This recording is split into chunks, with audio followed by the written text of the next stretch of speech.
जब भी कोई व्यक्ति गौतम बुद्ध के संघ में शामिल होता था तो बुद्ध उसे सबसे पहले शांत रहने के लिए कहते थे। ध्यान की अवस्था में जाने से पहले उस भिक्षु को शांत रहना सिखाया जाता था। आज के दौर में हर तरफ सौरी शोर है। इसकी वजह से दिमाग में तनाव पैदा होना लाजमी है। ऐसे में अगर आप हर रोज कुछ देर मौन रहने का अभ्यास करते हैं तो इससे आपके तनाव पैदा होने वाले हार्मोन के लेवल में कमी आती है। इससे आपका दिमाग शांत होता है, गुस्सा नियंत्रित रहता है और तनाव बढ़ाने वाले हार्मोन्स का लेवल घटता है। आज के इस वीडियो में हम जानेंगे कि किन मौकों पर हमें शांत रहना है और किन मौकों पर हमें बोलना है और शांत रहने से हमारे अंदर क्या बदलाव आ सकता है। दोस्तों, संध्या काल का समय था। गुरु अपने सभी शिष्यों को बुलाते हैं और कहते हैं, कल सुबह सब लोग नदी में स्नान करने के बाद तुरंत हमारी कुटिया के सामने उपस्थित हो जाना। सभी इसी से हैरान रह जाते हैं कि हम लोगों ने कुछ गलती की है क्या, लेकिन गुस्से से यह कहते हैं कि हो सकता है कि गुरुजी कल सुबह कुछ अच्छी बात बताने वाले हैं। सब लोग रात को सही समय पर सो जाते हैं और सुबह उठकर सभी लोग नदी में स्नान करने के बाद वापस गुरुजी के सामने उपस्थित हो जाते हैं। गुरु कहते हैं, आज हम तुम सबको चुप रहने के फायदे के बारे में बताऊंगा। गुरु कहते हैं, 10 मौके जहां पर चुप रहने से होता है लाभ और बोलने से नुकसान। गुरु कहते हैं, अगर आप इन 10 मौकों पर शांत हो गए यानी मौन हो गए तो आप जो चाहेंगे वही मिल जाएगा। आपकी जिंदगी में चमत्कारिक बदलाव शुरू हो जाएंगे। जरूरत से ज्यादा बोलना या चुप रहना दोनों ही अच्छी बात नहीं है। जैसे जरूरत से ज्यादा बारिश हो जाना या फिर धूप दोनों ही दिक्कत देती है, उसी तरह अनावश्यक बोलने से भी काफी नुकसान होता है। गुरु कहते हैं कि पहला ऐसा मौका जहां पर व्यक्ति को चुप रहना चाहिए, बिना तथ्य के ना बोले। गुरु ने कहा, अगर आपके पास कोई तथ्य नहीं है तो वहां चुप रहने में ही भलाई है। चुप बैठने से दिमाग में नई कोशिकाओं का निर्माण होता है और इससे ज्ञान की वृद्धि होती है। बोलने में भलाई वही है जहां आपको किसी चीज के बारे में पूरा ज्ञान हो। अगर आप बिना तथ्य के कहीं बोलते हैं या फिर बेवजह बोलते हैं तो आपका वहां मजाक भी बन सकता है। अगर आपके पास पर्याप्त जानकारी नहीं है, ऐसी जगह पर बोलने से आपका मजाक तो बनी रहेगी, साथ ही साथ लोगों का भरोसा भी आपसे उठने लगेगा। इसलिए ऐसी जगह पर शांत रहो जहां तुम्हें पता ना हो कि क्या बोलना है क्या नहीं। कई बार कुछ लोग ऐसे होते हैं जो हर जगह अपनी उपस्थिति बताने लगते हैं। उन्हें पता नहीं होता है कि हमें क्या बोलना है, लेकिन फिर भी बोलते जाते हैं और फिर बाद में दूसरे लोग उनके जाने के बाद उनका मजाक उड़ाते हैं। जब तक आपको उस तथ्य के बारे में अच्छा ज्ञान नहीं है, उसके बारे में पता नहीं है, तो वहां चुप रहना ही ज्यादा समझदारी है। गुरु ने कहा, दूसरा ऐसा मौका जहां पर व्यक्ति को चुप रहना चाहिए। शब्दों से न पहुंचे ठेस। अगर आपके शब्द किसी को मानसिक ठेस पहुंचा रहे हैं तो वहां चुप हो जाना चाहिए। कमजोर व्यक्ति के बारे में कुछ भी बोलकर आप महान नहीं बन सकते हैं। महान आप किसी कमजोर का साथ देने में बनेंगे। कई बार होता है कुछ लोग अपने से छोटे व्यक्ति को भला बुरा कहते रहते हैं। सामने वाला इंसान तो कद से आपसे छोटा है, वह आपको कुछ नहीं बोलेगा, लेकिन आप उसकी नजरों में गिरते चले जाएंगे। हो सकता है कि कल वह भी आपसे पद में बड़ा हो जाए। पद में आपसे जब वह बड़ा हो जाएगा तो आज जो रवैया आपका उसके साथ है, आने वाले समय में वह भी आपके साथ वही करेगा। आप किसी को नीचा दिखाकर बड़ा नहीं बन सकते हैं। बड़ा बनना है तो अपने से छोटे लोगों का इज्जत भी करना सीखें और साथ ही साथ बड़े लोगों का भी सम्मान करना चाहिए। लोगों को लगता है कि अगर वह अकड़कर बोलेंगे और सामने वाले को नीचा गिराने की कोशिश करेंगे तो वह बड़े बन जाएंगे, तो यह उन सब की भूल है। बड़े होने की बजाय आप उनकी नजरों में गिरते चले जाएंगे। गुरु ने आगे कहा, इसलिए शिष्यों, तुम सब जब भी बोलना आदर भाव से बोलना ताकि तुम्हारी बात लोगों को अच्छी लगे।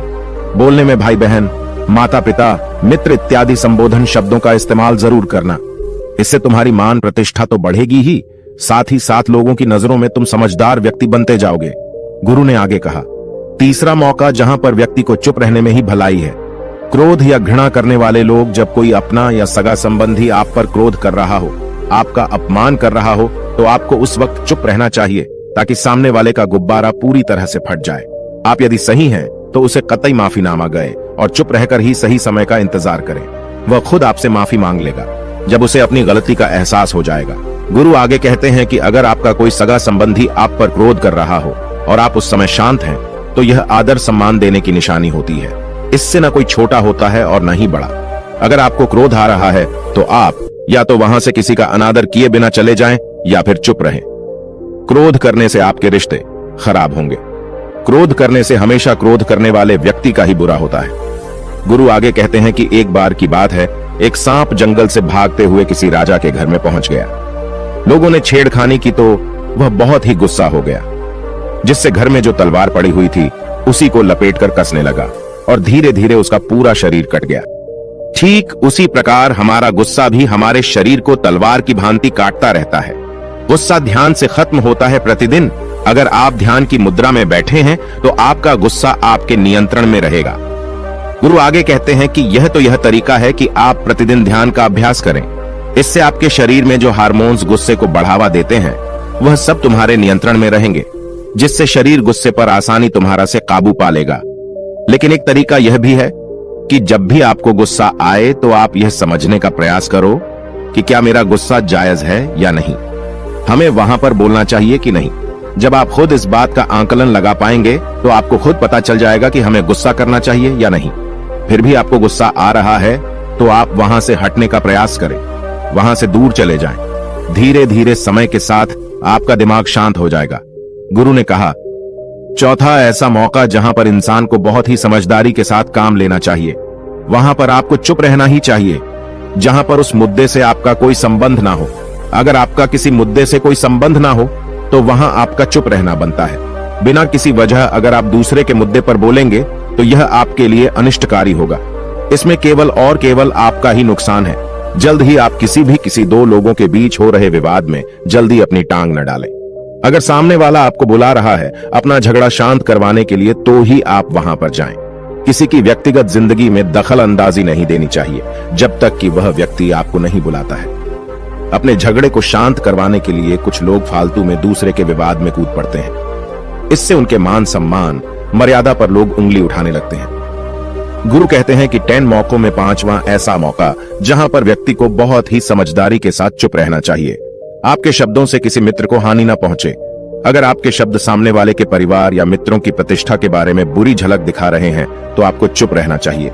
किसी के परिवार या फिर मित्र के बारे में बुरा बोलने से केवल आप ही बुरे बनेंगे। जो चीज आसानी से खत्म की जा सकती है उसे अपने शब्दों से बड़ा न करें। बिना चिल्लाए बात करने का प्रयास करते रहना चाहिए। अगर आप बिना चिल्लाए कोई बात नहीं कह सकते तो आपका चुप रहने में ही भलाई है। किसी पर चिल्लाने से आपके व्यवहार के बारे में पता चलता है। ज्यादा बोलने से चीजें हमेशा खराब ही होती हैं। कई बार कुछ रिश्ते ज्यादा तेज बोलने की वजह से टूट जाते हैं। इसलिए अपनी आवाज में मीठापन लाएं। आपके शब्दों से आपके दोस्त को हानि नहीं पहुंचनी चाहिए। कभी कभी दोस्तों के जब हम मजाक हैं तो रहे कि आपके शब्दों से किसी का अनादर ना हो। मजाक को भी हमेशा शब्दों के मायने में ही रखें। जहां किसी को शब्दों से चोट लगे वहां चुप हो जाएं। ज्यादा बोलने से हमेशा नुकसान ही होता है। किसी और की प्रतिष्ठा को अपने शब्दों के माध्यम से उसे हानि नहीं पहुंचानी चाहिए। यदि आपके शब्दों से किसी और की प्रतिष्ठा को ठेस पहुंच रही है तो वहां आपको चुप हो जाना चाहिए। जब कोई व्यक्ति आपके सामने नहीं है तो आप उस व्यक्ति के बारे में बुरे शब्द किसी तीसरे व्यक्ति के सामने न बोलें। गुरु कहते हैं, छठा मौका जहां पर व्यक्ति को चुप रहना चाहिए, जब कोई कर रहा हो किसी की बुराई। जब कोई आदमी आपके सामने किसी तीसरे आदमी की बुराई कर रहा हो तब तुम्हें चुप रहकर बस सुनना चाहिए। अपनी राय व्यक्त नहीं करना चाहिए, क्योंकि जो आज आपके सामने किसी तीसरे की बुराई कर रहा है वह कल किसी और के सामने आपकी बुराई भी कर सकता है। यदि आपने कुछ कहा है तो नीति शास्त्र के अनुसार जो अपने मुंह को बंद रखता है और बुद्धि से काम करता है वही इंसान समझदार होता है। बिना जरूरत के बोलना, किसी के बारे में किसी के बीच में बोलना यह गलत बात है। कभी कभी हमारे लिए बुद्धिमानी इसी में होती है कि हमें अपना मुंह ऐसी जगह पर नहीं खोलना चाहिए। गुरु आगे कहते हैं कि 10 मौकों में 7वां ऐसा मौका जहां पर व्यक्ति को चुप रहना चाहिए, जब कोई नहीं समझे आपकी भावना। यदि आपको लग रहा है कि कोई व्यक्ति आपकी भावना, दुख या परेशानी को शब्दों में नहीं समझ रहा है, यदि आपको लग रहा है कि सामने वाला व्यक्ति आपकी भावना या दुख को या आपकी जो परेशानी है उसको वह समझ नहीं पा रहा है या समझने का प्रयास ही नहीं कर रहा है या वह आपको ध्यान से सुन ही नहीं पा रहा है, तो ऐसे व्यक्ति के सामने आप चुप ही रहें, क्योंकि ऐसे लोगों को आपकी भावना या दुख से कोई मतलब नहीं होता है। ऐसे लोगों को अपना राज बताकर आप पछताएंगे ही बाद में। इसलिए हर किसी को अपने मन की बात नहीं बतानी चाहिए। अगर आपको लग रहा है कि सामने वाला आपकी बात को नहीं समझ पा रहा है, आपकी भावनाओं को नहीं समझ पा रहा है, तो वहां पर आपको नहीं बोलना चाहिए, क्योंकि आज में आपका मजाक ही बन जाएगा जब आपको लगने लगे कि सामने वाला आपकी भावनाओं को ठीक तरीके से समझ रहा है। आप जो कह रहे हैं वह ठीक से सुन रहा है, तभी आप उससे अपनी बात कहें। गुरु कहते हैं कि 8वां मौका जहां पर आपको चुप रहना चाहिए, जब कोई इंसान अपना दुख व्यक्त करे। यदि कोई इंसान अपने दुख या परेशानी को आपको बता रहा है तो इसका मतलब यह है कि वह आपको अपना समझ रहा है। ऐसे में तुरंत ही उसे समाधान बताने के बजाय चुप रहकर उसके दुख या समस्या को सुने। उसके दुख या समस्या को किसी और को न बताएं। वह इसलिए नहीं बता रहा है कि उसकी समस्याओं का समाधान कर देंगे, बल्कि वह इसलिए भी बता रहा है कि सामने वाला उसकी बात को समझ रहा है। कई बार बताने से दुख कम हो जाते हैं। आपको अपना दुख इसलिए बता रहा होगा कि उसे लग रहा है कि आप उसकी बात को समझ रहे हैं। दुख बांटने से कम हो जाता है। इसलिए जब कोई व्यक्ति अपना दुख आपसे व्यक्त करे तो आप चुप मारकर उसकी बात को बहुत ही ध्यान से सुने, ताकि उसके दुख कम हो जाएं। उसके मन का बोझ हल्का हो जाए, क्योंकि उसके मन में जो भी बातें थीं वह आपको सब बता दिया। गुरु आगे कहते हैं कि 10 जगहों में 9 ही ऐसी जगह जहां पर आपको चुप रहना चाहिए। जहां पर दुष्ट प्रकृति के लोग रह रहे हों और गाली गलौज कर रहे हों तो आप वहां पर मत जाइए।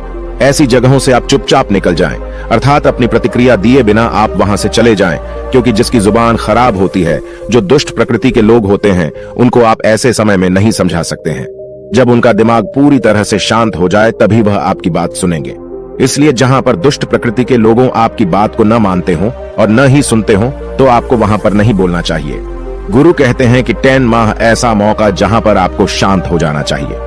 अपनी सफलता का राज हर किसी को न बताएं। कई बार होता है कि कुछ लोग जो सफलता को बहुत ही जल्दी अर्जित कर लेते हैं, वे हर जगह अपनी सफलता का ढिंढोरा पीटने लगते हैं। ऐसे में क्या होता है कि कई लोग आपकी सफलता से खुश नहीं होते हैं। अगर आप अपनी सफलता का जबरदस्ती लोगों में ढिंढोरा पिटवा रहे हैं तो लोगों की नकारात्मक ऊर्जा आपको प्रभावित कर सकती है। जब आप सफल होंगे तो सबको पता चल जाएगा कि आप सफल हो गए हैं। ढिंढोरा पीटने से नुकसान आपका ही होगा। इतना कहकर गुरु ने कहा, शिष्यों, आज के लिए बस इतना ही। अगर तुम सब मेरी इन 10 बातों को अपने जीवन में अपना लेते हो तो तुम सब काफी हद तक परेशानियों से बचे रहोगे। यहाँ से जाने के बाद मेरी यह बातें आपके जीवन किसी वरदान से कम साबित नहीं होंगी। दोस्तों, मुझे उम्मीद है इस वीडियो से आपको बहुत कुछ सीखने को मिला होगा। अगर आप नए हो तो हमसे जुड़ने के लिए इस चैनल को सब्सक्राइब करना मत भूलिएगा।